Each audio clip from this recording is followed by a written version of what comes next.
Hello and welcome to Property Box News. I'm Simon Evison. Coming up, rogue landlords and £40,000 fines and more on Labour's right to buy proposal. But first, we all know that there is a chronic shortage of homes in the UK, simply down to the low rate of building. In new research by the Institute for Public Policy Research, the building of social housing, or council housing as it was known, has fallen by 83% between 2011 and 2018. To put a figure on that, in rural areas, only 1,309 houses were built across the UK in that time. This is significantly short of what is needed, and according to the IPPR, around 100,000 are needed per year.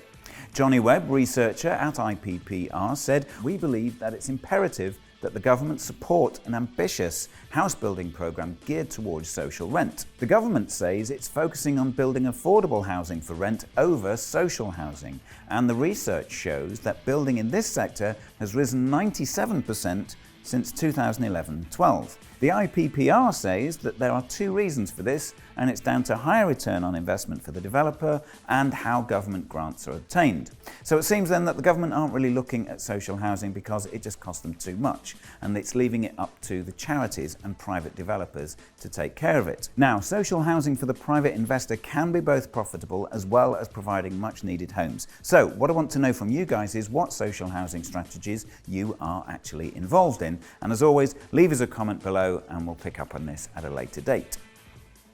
A stark reminder now that rogue landlords will not get away with providing substandard accommodation. Lincoln Council, who are cracking down hard on rogue landlords in the city, have slapped a £40,000 fine on a landlord operating an illegal HMO. Julie Churchill was found guilty of having had no fire doors to the bedrooms, ground floor lounge or the kitchen, no working fire alarms on the ground floor, while one of the 3 bedrooms had a door with a large gap to the top which would allow smoke to escape.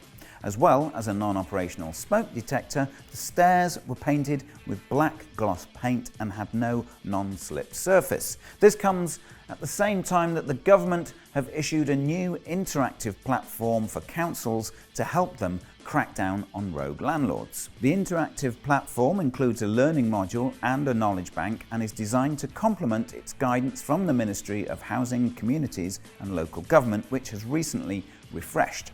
According to the MCHLG, the toolkit facilitates the development and application of enforcement expertise to a range of different scenarios. It also offers guidance to local authorities about taking a sustainable approach to enforcement and will help them develop an action plan going forward. Staying compliant with HMOs and buy-to-let is essential with your portfolio, and if you get it wrong, it can have a huge negative impact on your business. If you'd like to see the features of the kit, because it will help you as a landlord to know what the councils will be looking for, click the link below under the title Rogue Landlord Guide.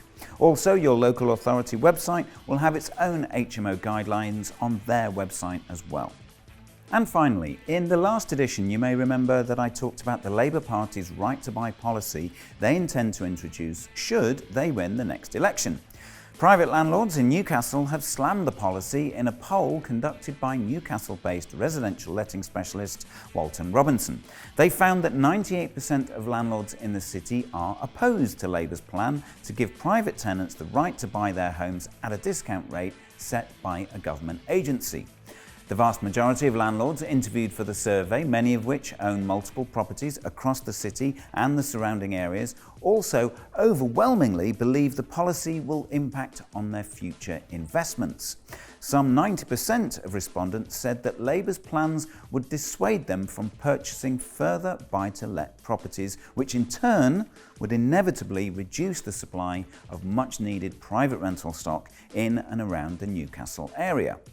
Mark Walton, Managing Director of Walton Robinson, commented, "This policy would have a severe impact on the private rental sector and has the potential to wipe out a large proportion of the available housing in the city." This then is probably an industry-wide opinion. So what do you think? How would a right to buy policy like this affect the private rented sector? We'd love to hear from you, so please leave us a comment below.